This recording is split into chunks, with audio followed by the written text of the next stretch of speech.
Welcome to சுடர் கருணை பிரகாசம் சேனல். வாங்க தக்காளி பூண்டு சாதம் எப்படி செய்யலான்னு பார்க்கலாம். நம்ம செய்கிற பேசிக்காக செய்கிற தக்காளி சாதம் வந்து தொக்கு வச்சுட்டு செய்வாங்க. இந்த மாதிரி கடுகு கடலைப்பருப்பு போட்டு தாளிச்சிட்டு பூண்டெல்லாம் சேர்த்து செய்கிறப்ப அது இன்னுமே நல்லாயிருக்கும். இப்போ முந்தியெல்லாம் வந்து தக்காளி சாதம் வந்து தொக்கு வச்சுட்டு செய்வாங்க. சில பேர் வந்து குழம்பு மாதிரி வச்சுட்டு செய்வாங்க. நான் இன்றைக்கி வந்து பேசிக்காக ஆரம்ப காலங்களில் செய்கிற தக்காளி சாதம் தான் இன்றைக்கி செய்ய போகிறேன். பூண்டு, வெங்காயம், தக்காளி, பச்சை மிளகாய், கருவேப்பிலை, கொத்தமல்லி இதெல்லாம் தேவையான அளவு எடுத்து வச்சுருக்கேன். இப்போ கடாயில் எண்ணெய் ஊற்றிக்கலாம். ஒரு 4 டேபிள் ஸ்பூன் வாக்கில் கடலெண்ணெய் ஊற்றிருக்கேன். 1.5 டீஸ்பூன் கடுகு சேர்த்துக்கலாம். கடலைப்பருப்பு 2 டீஸ்பூன் சேர்த்துக்கோங்க. உளுத்தம்பருப்பு 2 டீஸ்பூன் சேர்த்துக்கோங்க. இது நல்லா வறுபட்டு செவந்து வரணும். இதில் பட்டை, கிராம்பு இதெல்லாம் நம்ம சேர்க்காம பேசிக்காக அப்போல்லாம் வந்து அம்மாலாம் நமக்கு தாளிச்சு தக்காளி சாதம் எப்படி செஞ்சு கொடுப்பாங்களோ அந்த ஸ்டைல் தான் இன்றைக்கி நான் செஞ்சு காமிச்சிருக்கேன். நம்ம சேனலில் ஏற்கனவே நிறைய தக்காளி சாதம் வெரைட்டியெல்லாம் போட்டிருக்கேன்.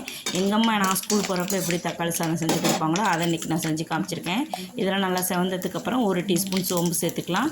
1 சிட்டிகை பெருங்காயத்தூள் சேர்த்துக்கோங்க. சோம்பு வந்து முழுசாக சேர்த்துக்கோங்க, ரொம்பவே நல்லா வாசமாக இருக்கும். பெரிய வெங்காயம், ஒரு 2 பெரிய வெங்காயம் நீல வாக்கில் கட் பண்ணி அதையும் சேர்த்துக்கோங்க. இந்த மாதிரி நல்லா வதக்கி விட்டுக்கோங்க. ஓரளவு நல்லா வதங்கணும்.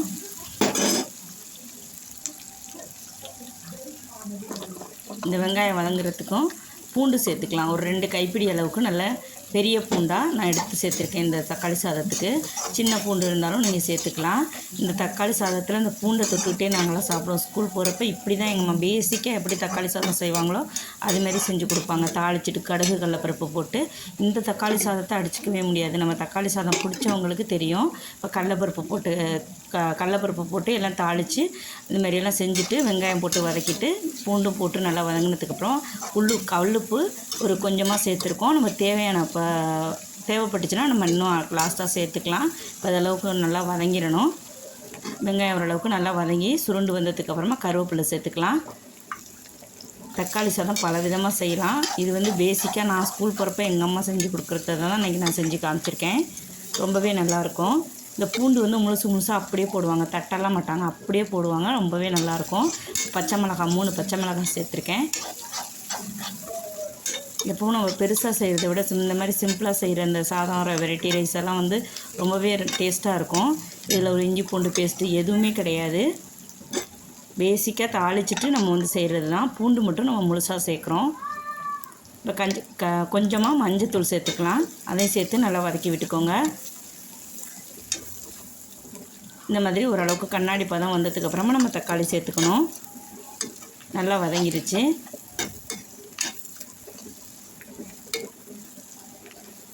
இந்த மாதிரி நல்லா வதங்கினதுக்கப்புறமா நம்ம தக்காளி சேர்த்துக்கலாம். இதுக்கு ஒரு 4 பெரிய தக்காளியாக நான் சேர்த்துருக்கேன்.